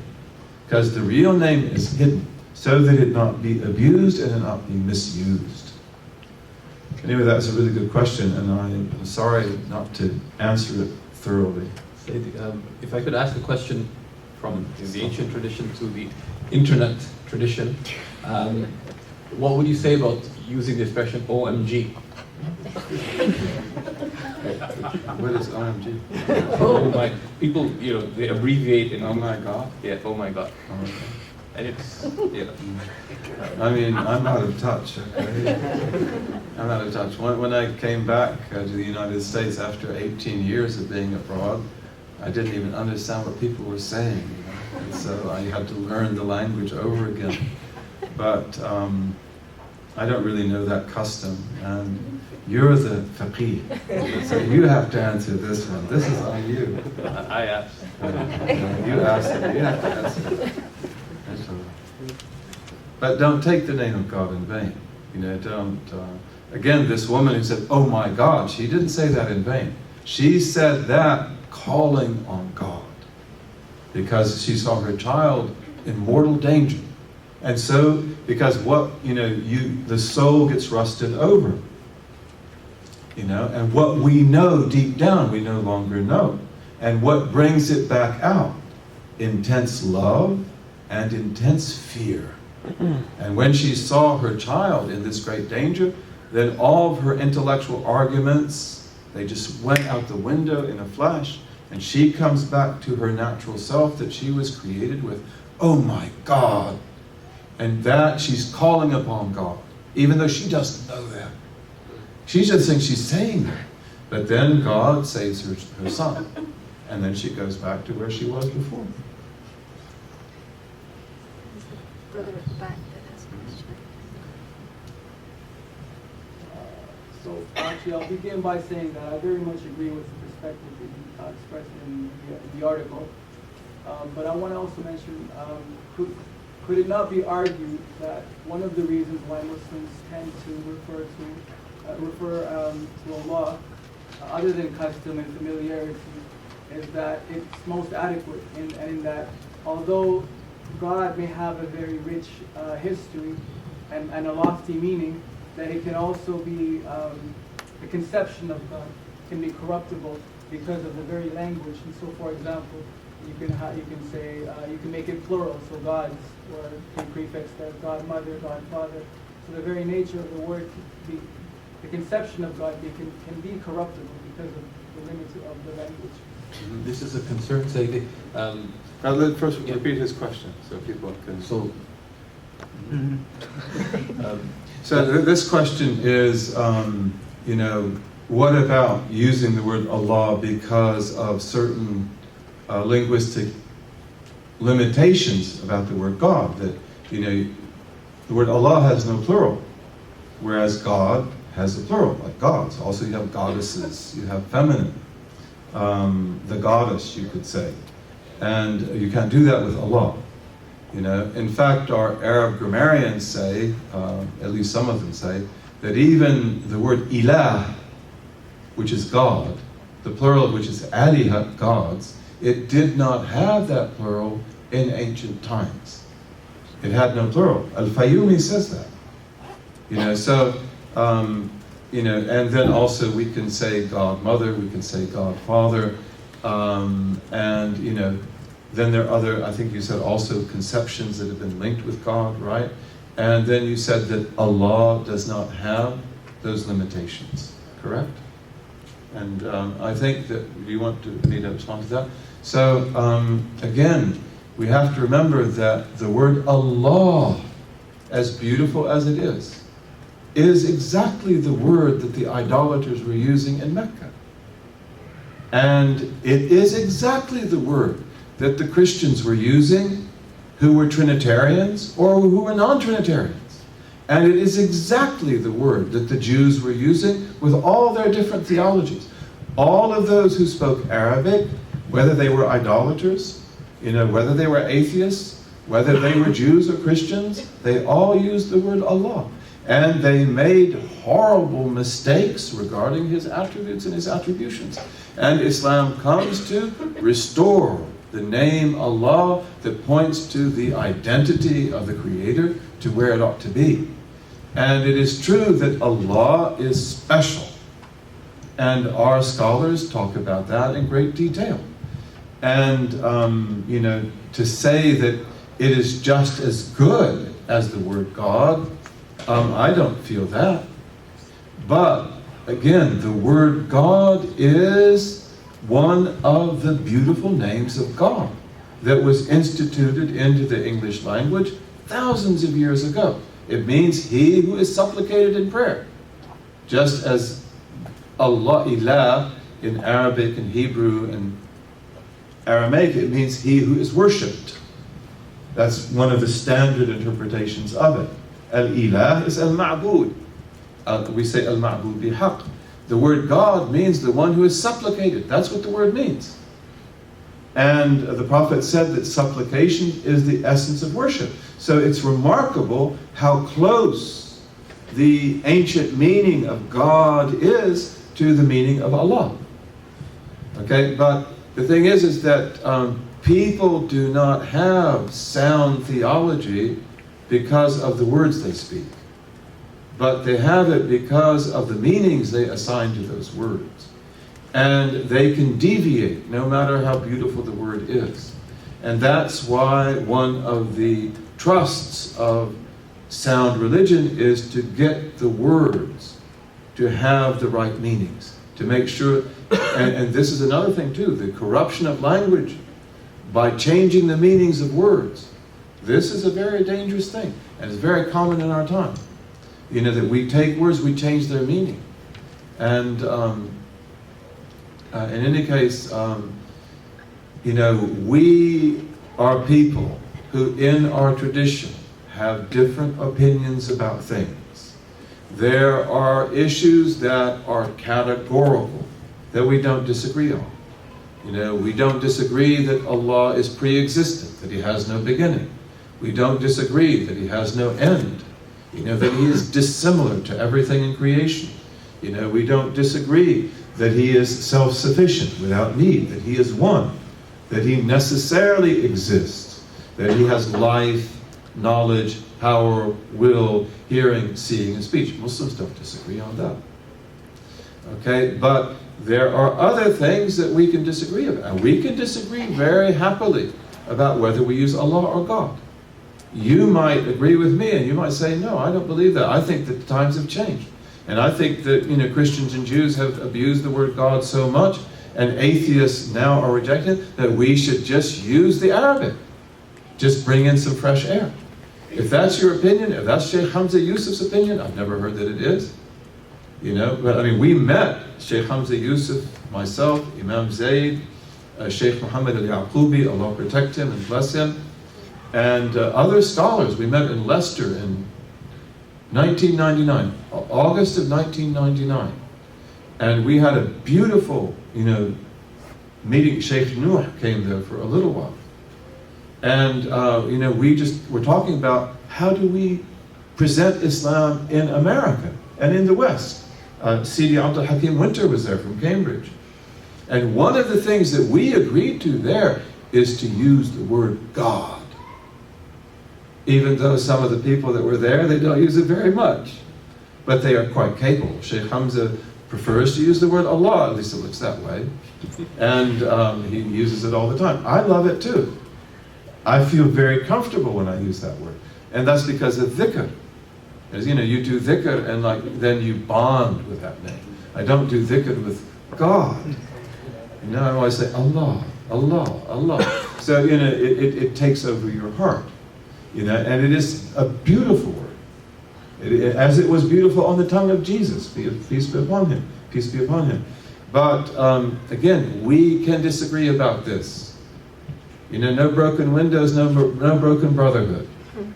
You know, you may say that, no, if I'm going to speak at the University of Toronto, I know the Canadians much better than you do. I'm not a Canadian.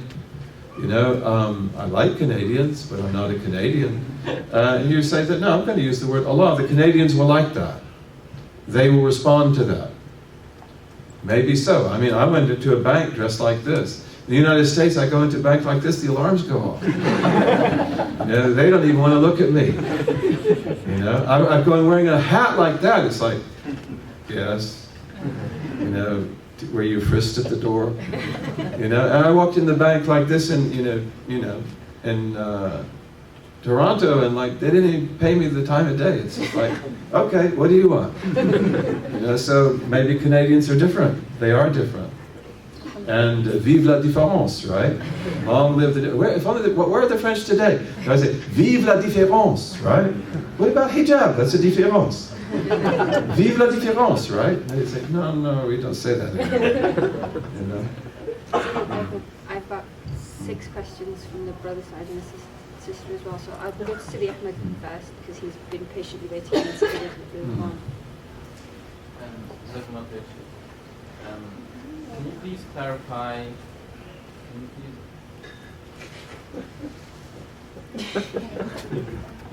Can you please clarify whether the names of Allah are tawqifiyya, and if they are, then what would we say about the foreign, the names of languages other than Arabic? Would we still call them names of Allah, or would we have to call them something else? So this question is about whether the names of God are tawqifiyya. And tawqifiyya means that they are established by revelation, that they are not matters of personal interpretation. And the general position of our scholars is that the names of God are tawqifiyya, that they are known by revelation. So he is Ar-Rahman, Ar-Rahim, Al-Malik, Al-Quddus, Al-Salam, Al-Mu'min, Al-Muhaymin. And he's also Al-Qadim, and these other, because those are also in revelation.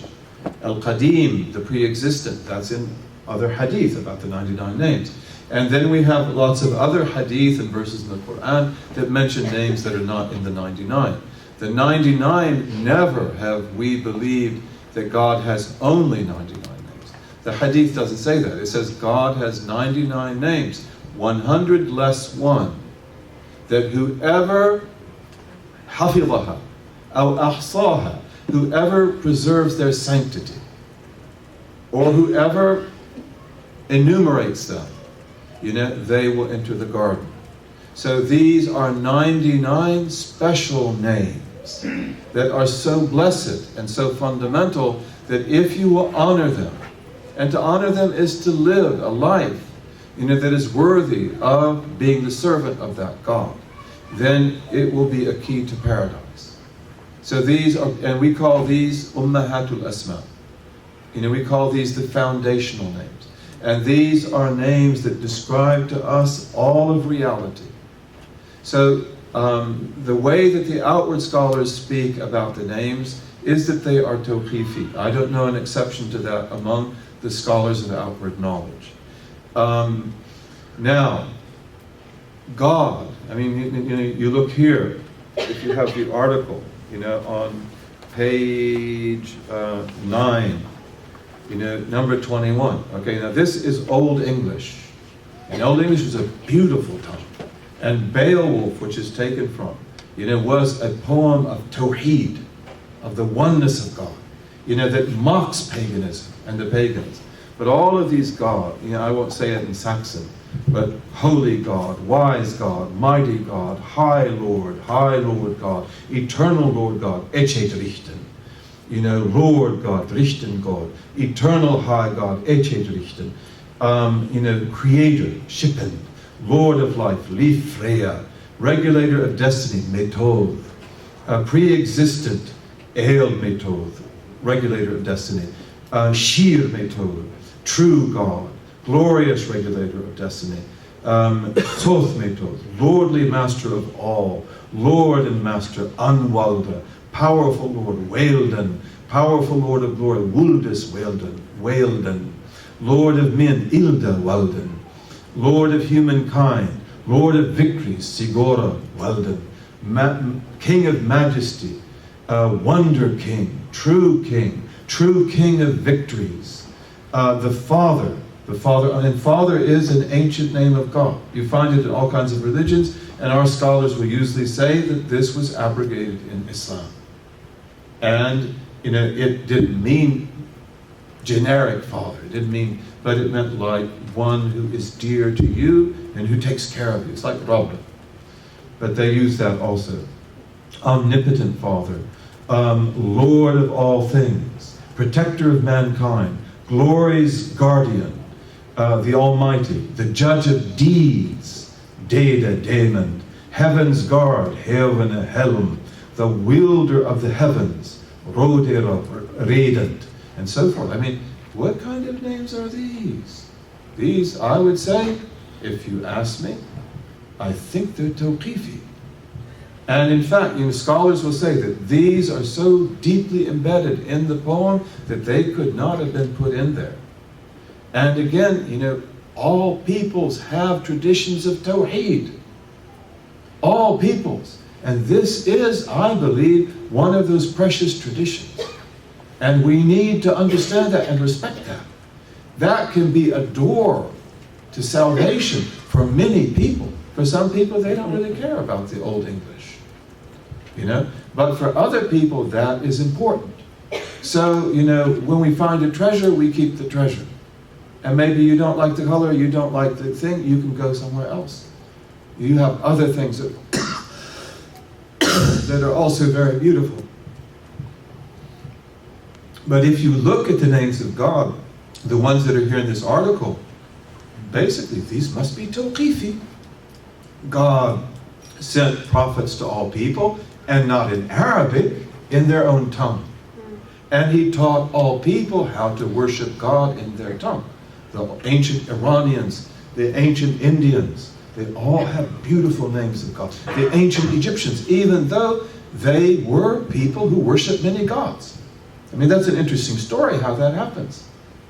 So, the names are tawqifi. Now, when we talk about the names of God, the theological attitude towards God is very simple. That the name always identifies the essence. Just like your name identifies you. I know you by your name. I don't really know if I know your attributes. I have a high opinion of you, a good opinion of you. But maybe you're much better than I think. Okay? It may be also that you have other qualities I don't know. But your name always identifies you. And this is a really big thing. That's because the attributes are much more complex than the name. But in our spiritual tradition, then we have a focus on names, which you don't have in the outward tradition. And there we talk about names of God and names of God. And we will say that the names of the names, these are like A'yan Thabita. These are established entities in creation. This is not theological knowledge. Muslims don't have to understand this, and most of them they might not be interested in it. And if they were, they might not even be able to understand it correctly. But, again, the names of God are infinite, and we have a whole different chapter to that, when you come into the spiritual tradition. And yet the people in the spiritual tradition will never deny that God's names are tawqifiyah. But they have a really rich interpretation of that. Beautiful, beautiful. The tajalliyat, the manifestations. So David Juan has one, and then I'll come to the sister over here. So if we could go to Spirit of Assalamu alaikum, Shaykh. Wa alaikum assalam. Another question about gender neutrality in theology. Some feminist critiques of religion kind of look at how we talk about God with male pronouns and talk about God in masculine terms. And in Arabic, we've sort of developed technical terminology like huwa. We know it doesn't necessarily mean he. No, I mean, God has no gender. God is not male and God is not female. That is consensus in Islamic theology. No Muslim ever said that God is male. But we do call him huwa, we don't call him hiya. We call him he, we don't call him she. And that is a very interesting discussion, a very important discussion. And the Arabic word he always includes the feminine gender, unless it is excluded. And hum, which is them, but masculine, always includes the feminine, unless they're excluded. And, again, these are things that we have to talk about. And, I believe here that these are things that need to be talked about very carefully. And they're very sensitive topics. But, we do not believe that God is masculine. There's no male hegemony in that. And, but we call him he. And if you want, you could speak Urdu, you could speak Persian, where he and she is the same word. Vo, u, right? A lot of languages, Turkish I think also, they don't make any distinction between he and she.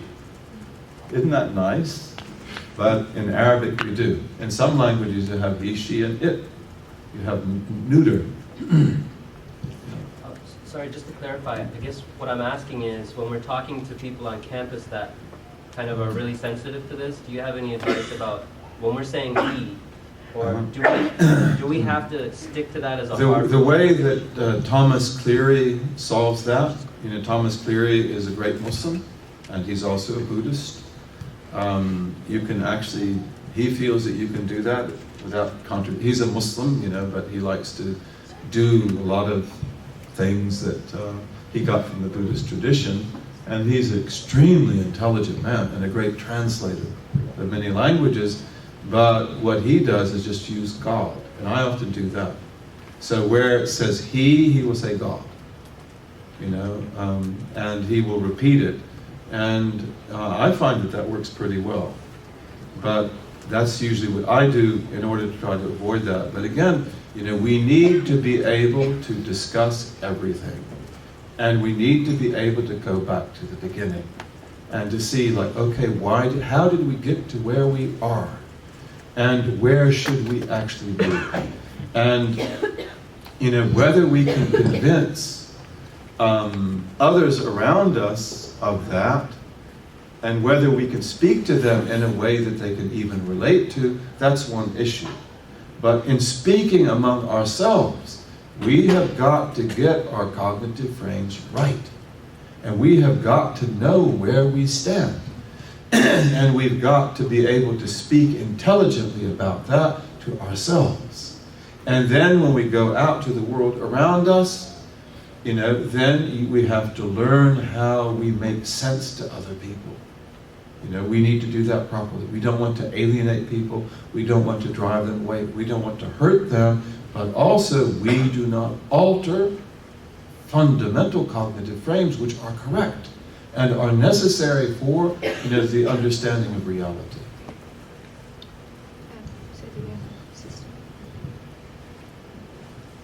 ممكن أبدي ملاحظة باللغة العربية.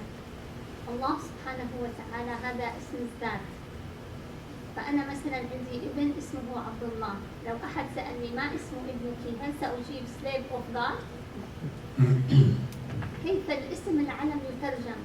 يعني أنا عندما أقرأ باللغة الإنجليزية أراهم يكتبون God and Gods مثل الملاحظة ما تمت. فعقلي باللغة العربية يترجمها الإله والآلهة. لا يترجمها الله لأني أرى أن الله هو الاسم. So this is a very good observation, and she's saying that Allah is a personal name, and being a personal name, that would be the correct translation, right? And it's like a proper name, and the essence. And it refers to the essence of God. And she says that, for example, if my son is Abdullah, how could I translate that as slave of God? I would say that the big problem there is slave. Because, slave, again, when you belong to a people who speak a language, then you do have to be sensitive to all the things that the language invokes. And this is also what you're talking about, because you're saying that people today, like in the universities, they have lots of sensitivities, and as soon as you hit that sensitivity, all kinds of connections go off in their minds, which make it impossible to get through to them. So we have to be sensitive to that. But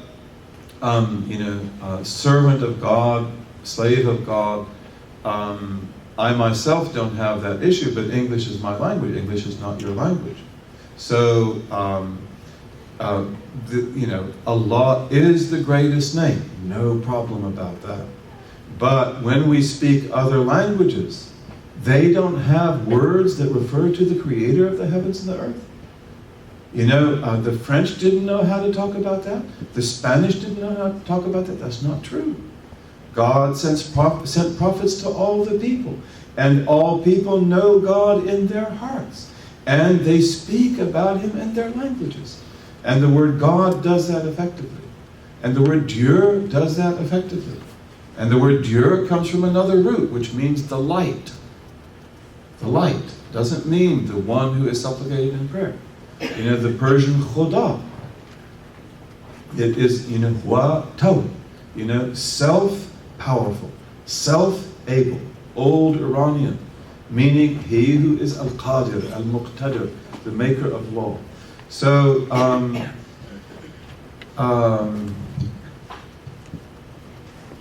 does that answer your question? It doesn't answer your question. It was just a comment to see how my mind thinking, because I am Arabic language speaker. Yeah. And I see the names cannot be translated. But if you had grown up speaking English, and you were a native English speaker, I don't think that you would feel the same way. But there, it might just say the slave of Allah, this is a problem. But even names are translated. Like we refer to Christopher Columbus as Christopher Columbus, but a Spaniard, if you said Christopher Columbus, they wouldn't know. What's he called? Cristobal Colon. Cristobal. Yeah. And so even names are translated. Right. And and this is another thing too. The names of the prophets, the names of the angels. When we speak, we'll say Jibreel, Mikael, Prophet Nuh, Prophet Musa. Everybody knows who that is. Yeah, if they're Muslims. But if you say Nuh in a gathering of Canadians or Americans, they don't know who you're talking about. Nuh in the Bible is Noah or Noach, but it's the ha, just how do you pronounce it? But nobody says that, so they know Noah, and so therefore also it's like I heard a person speaking beautifully about Hadith Jibreel, the Hadith of Gabriel, really beautifully. He's a great scholar, You know, and we were in a retreat where there are a lot of Christians there who are coming in and out of the room, they're taking care of it. And it's like what he's saying was so beautiful. But like they wouldn't have an idea what he's talking. They don't know what Jibreel is. They know Gabriel. You know, they wouldn't know who, the Prophet Nuh was or the Prophet Ibrahim. They know Noah and Abraham. So my advice is always, you can always translate. You want to use the word Ibrahim, that's all right, but also say Abraham, so that people can follow you. You know, we've got to begin to speak in a language, that is accessible to everybody who's around us. And you've got to understand how difficult it is for people who are not like you to understand. They cannot follow.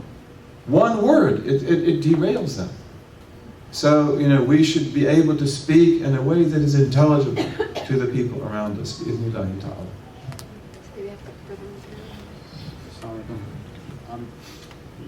In terms of the taking the Lord's name in vain, the question of people saying wallahi or wallah for really no important reason, can you comment on asking people to actually say wallahi as well too, to prove what they're saying? Is that? I didn't get that last one.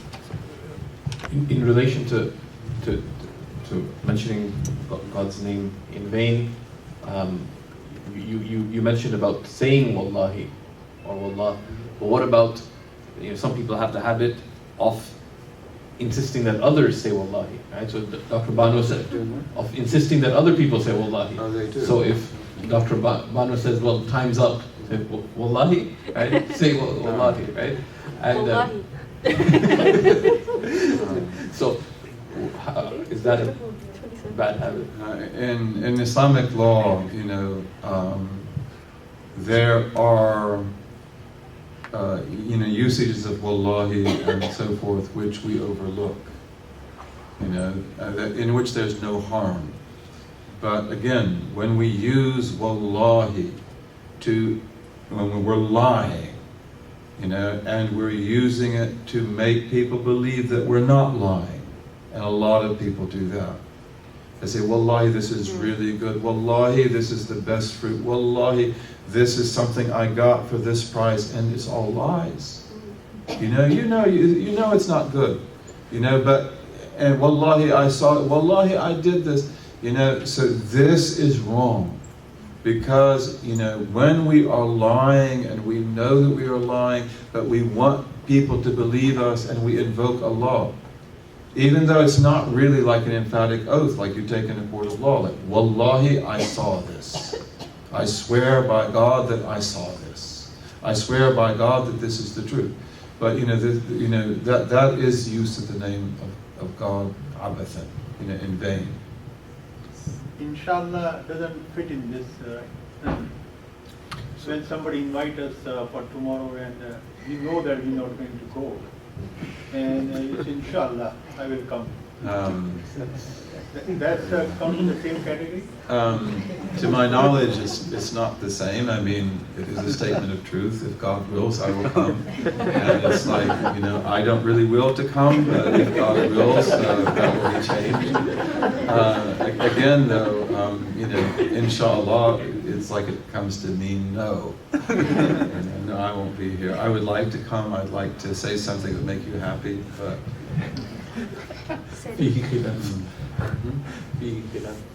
فيه اختلاف.